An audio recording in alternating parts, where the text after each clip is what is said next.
విశాఖపట్నంలో ఈ నెల 14-15 తేదీల్లో రాష్ట్ర ప్రభుత్వం, కూటమి ప్రభుత్వం అత్యంత ప్రతిష్టాత్మకంగా సిఐ ఆధ్వర్యంలో ఇన్వెస్టర్స్ సమ్మిట్ జరుపుతోంది.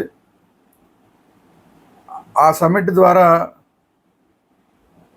చాలా భారీ ఎత్తున పెట్టుబడులు వస్తాయని ప్రభుత్వం ఆశిస్తోంది.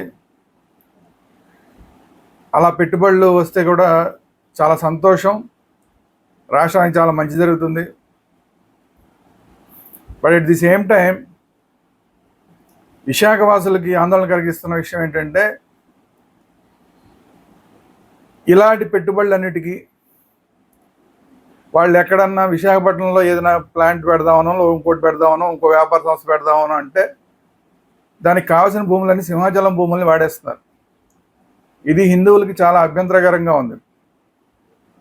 మీరు పెట్టుబడులను తీసుకొస్తే సంతోషమే, కానీ వాళ్ళకి భూములు కేటాయింపు, ప్రభుత్వ భూములు ఉంటే ప్రభుత్వ భూములను ఇవ్వాలి, లేదంటే ప్రైవేట్ వ్యక్తుల దగ్గర నుంచి 2013 చట్టం ప్రకారం వాళ్ళకి చెల్లింపులు చేసి వాళ్ళ దగ్గర భూములు తీసుకుని ఇవ్వాలి.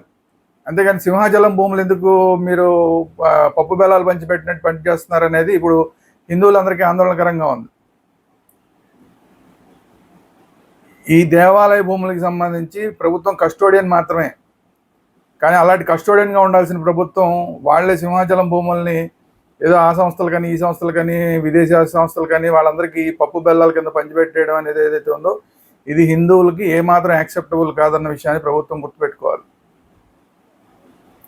రెండోది, సింహాచలం భూములు మాత్రమే కాకుండా రాష్ట్రంలో వివిధ దేవాలయ భూములు, టౌన్లు చుట్టుపక్కల ఉన్న భూములన్నింటినీ కూడా లాంగ్ లీజులకి ఇవ్వడానికి, అంటే దాదాపు మరి ఎంత అనేది తెలియదు. మామూలుగా లీజులు అంటే 33 సంవత్సరాలకు ఇస్తారు, మరి లాంగ్ లీజ్ అంటే 90 సంవత్సరాలకు 99 సంవత్సరాలకు ఇస్తారు, మరి ఏంటి తెలియదు. అలా ఇచ్చేయడానికి కూడా ఒక జీవోని తీసుకొచ్చారని చెప్పి వార్తలు వస్తున్నాయి. ఆ జీవోలు కూడా బయట సోషల్ మీడియాలో సర్క్యులేట్ అవుతున్నాయి. సో ఇప్పుడు ఈ సమ్మిట్ ద్వారా వచ్చేవి విశాఖపట్నంలో కాకుండా మిగతా చోట్ల వచ్చే వాటికి కూడా ఈ దేవాలయ భూములన్నింటినీ వాడేస్తారేమో అని చెప్పి హిందువులందరూ చాలా ఆందోళన చెందుతున్నారు. ఎక్కడ ఏది మొదలు పెట్టినా సరే ముందు దేవాలయాలని టార్గెట్ చేసి, దేవాలయ భూములు టార్గెట్ చేసేసి ఈ ప్రభుత్వం మొత్తం దేవాలయ భూములన్నింటినీ కూడా పంజారం చేసేసే కార్యక్రమం చేసేస్తున్నట్టుగా కనిపిస్తోంది. ఇది చాలా ఆందోళనకరమైన విషయం. దీని మీద హిందువులుగా ఒక ఆందోళన కార్యక్రమాలు చేయాల్సి వస్తుంది. తర్వాత మరి దీంట్లో ఈ కూటమి ప్రభుత్వంలో భారతీయ జనతా పార్టీ మేము ఎందుల కోసం పనిచేస్తూ ఉన్నామని చెప్పి భారతీయ జనతా పార్టీ ఉంది. మరి వాళ్ళు ఎందుకని ఇవన్నీ చూస్తూ ఊరుకుంటున్నారు? సింహాచలం భూముల విషయంలో మాధవ్ గారు ఏం మాట్లాడరు, వేరే దేవాలయ భూములన్నింటినీ కూడా లాంగ్ లీజులకి ఇచ్చేస్తామంటే మాధవ్ గారు ఏం మాట్లాడరు. ఆయన కూడా ఇదే విశాఖపట్నంలో ఉంటారు. మరి మిత్రుడు మాధవ్ గారు మరి ఏ రాజకీయ ప్రయోజనం కోసం మరి ఇలా చేస్తున్నారు అనేది మనకి తెలియదు. కానీ హిందువులుగా, భారతీయ జనతా పార్టీ నాయకులుగా మీరు ఆర్ఎస్ఎస్ నుంచి ఆర్ఎస్ఎస్లో పుట్టి పెరిగిన వ్యక్తిగా దీన్ని చూస్తూ ఊరుకోవడం అనేది కరెక్ట్ కాదు అనేది హిందువులుగా భావన. అలాగే నేను అన్కాంప్రమైజ్డ్ సనాతని అన్న పవన్ కళ్యాణ్ గారు కూడా ఈ కూటమి ప్రభుత్వంలో ఉప ముఖ్యమంత్రిగా ఉన్నారు. ఆయన ఆధ్వర్యంలో ఉన్న ప్రభుత్వంలోనే లాంగ్ లీజులు తీసేసుకోవచ్చు, ఇచ్చేయచ్చు దేవాలయ భూములు అని చెప్పి జీవోలు వచ్చేస్తున్నాయి. ఈ సింహాచలం భూములన్నింటినీ రైడెన్ సంస్థకి, అంటే గూగుల్ సంస్థకి, వాటికి ఇచ్చేసే కార్యక్రమాలు జరుగుతున్నాయి. ఇది ఏమాత్రం సమంజసమైన విషయం కాదు. పవన్ కళ్యాణ్ గారి విషయంలో కూడా హిందువులు పూర్తిగా అసంతృప్తిగా ఉన్నారు. ఇక రెండో విషయం, విశాఖపట్నంకి మళ్ళీ వస్తే, ఇప్పుడు ఆ గూగుల్ రైడెన్కి సంబంధించిన ఆ సంస్థకి వాళ్ళు ఆ డేటా సెంటర్కి ఇవ్వడం వల్ల విపరీతంగా వాటర్ కావాలని చెప్పి ఇప్పటికే వార్తలు వచ్చినాయి. వేరే దేశాల్లో కూడా అలాంటి చోట్ల ఎన్ని వాటర్ ప్రాబ్లమ్స్ వస్తున్నాయి, అంత ఘోరాది ఘోరంగా అక్కడ ఉన్న మనుషుల పరిస్థితి అయిపోయిందో ఆ వీడియోలన్నీ కూడా బయటకు వస్తున్నాయి. సో ఇప్పటికే విశాఖపట్నంలో ఉన్న జనానికే నీటికి కటకటగా ఉంది. అట్లాంటి సందర్భంలో మరి ఈ డేటా సెంటర్కి కావాల్సిన నీళ్ళని ఎక్కడికి తెస్తారన్న విషయాన్ని స్పష్టం చేయకుండా ప్రభుత్వం డేటా సెంటర్ తీసుకొస్తున్నాం అంటే దానికి సంతోషించాలా, రేపు పొద్దున్న నుంచి చుక్క నీటికి కటకటలాడిపోవాలా అని చెప్పి ఇప్పుడు విశాఖపట్నం వాసులందరూ కూడా భయంతో గడగడలాడిపోతున్నారు. రేపు పొద్దున్న నుంచి మా పరిస్థితి ఏంటి, మా కుటుంబాల పరిస్థితి ఏంటి? రోడ్ల మీద వాటర్ ట్యాంకుల కోసం ఎదురు చూస్తూ, ఆ వాటర్ ట్యాంకుల దగ్గర బిందెలతోటి ఆ వాటర్ ట్యాంకులు వెనకాల పరిగెడుతూ హైదరాబాద్లోను మిగతా చోట్ల చూస్తున్న ఈ వ్యవస్థ అంతా కూడా ఇప్పుడు ఇక్కడ వచ్చేస్తుంది. తిరుపతిలో కూడా అదే పరిస్థితి. తిరుపతిలో కూడా నీళ్ళ కట్టకట్టగా ఉంది. అట్లా అలాంటి పరిస్థితి ఇప్పుడు విశాఖపట్నం వాసులకు కూడా వస్తుందన్న భయం ఇప్పుడు విశాఖపట్నం వాసులకు పట్టుకుంది. ఇప్పుడు అది కాకుండా చాలా ఈ ఐటీ సంస్థలన్నింటినీ విశాఖపట్నాన్ని తీసుకొస్తున్నారు. ఇవన్నీ రావడం వల్ల దాదాపుగా వచ్చే 4-5 ఏళ్లలో కనీసం 2 లక్షల మంది జనాలు యాడ్ అవుతారు, విశాఖపట్నానికి వలస వస్తారు అని చెప్పి అందరూ చెప్తున్న మాట.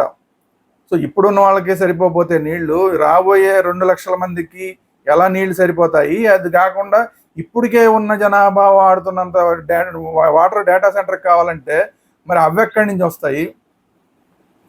వీటన్నిటి మీద స్పష్టత ఇవ్వకుండా ప్రభుత్వం ముందుకెళ్ళటం అనేది ఏమాత్రం సమంజసం కాదు. దీని మీద ప్రభుత్వం ముందుగా స్పష్టత ఇవ్వాలి. ఇది కాకుండా విద్యుత్ సమస్య, డేటా సెంటర్కి విపరీతంగా విద్యుత్ కావాలంటున్నారు. ఇప్పుడు ఐటీ సంస్థలు వస్తున్నాయి, ఐటీ సంస్థలు 24 అవర్స్ పనిచేస్తాయి, వాటికి విద్యుత్ కావాలి. వీటన్నిటికీ విద్యుత్తుని ఎక్కడి నుంచి తీసుకొస్తారు?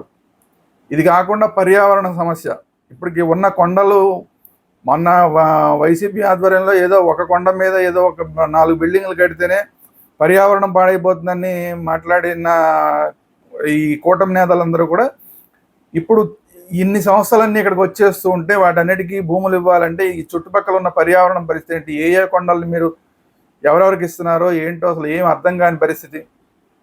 సో పర్యావరణం పరంగా కూడా ఒక స్పష్టతని ఆంధ్రప్రదేశ్ ప్రజలకు ఇవ్వాలి.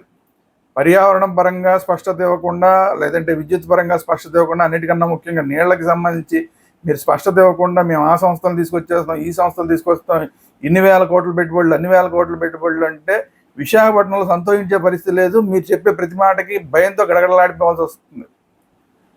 సో ఈ సమ్మిట్ ద్వారా మీరు పెట్టుబడులు తీసుకొస్తారంటే తీసుకురండి తప్ప దానికోసం విశాఖపట్నం పర్యావరణాన్ని మేము కలుషితం చేసేస్తాం, నీళ్లుకి లేకుండా కటకట్లాడేలాగా ప్రజల్ని అల్లాడిపోయేలాగా చేసేస్తాం, కరెంటు కట్లు వచ్చేసే పరిస్థితి వచ్చేసి అలాంటి పరిస్థితి అంతా విశాఖపట్నానికి తీసుకొస్తామంటే మాత్రం ఏమాత్రం సంతోషించడం, దీన్ని స్వాగతించడానికి కూడా అవకాశం లేదు.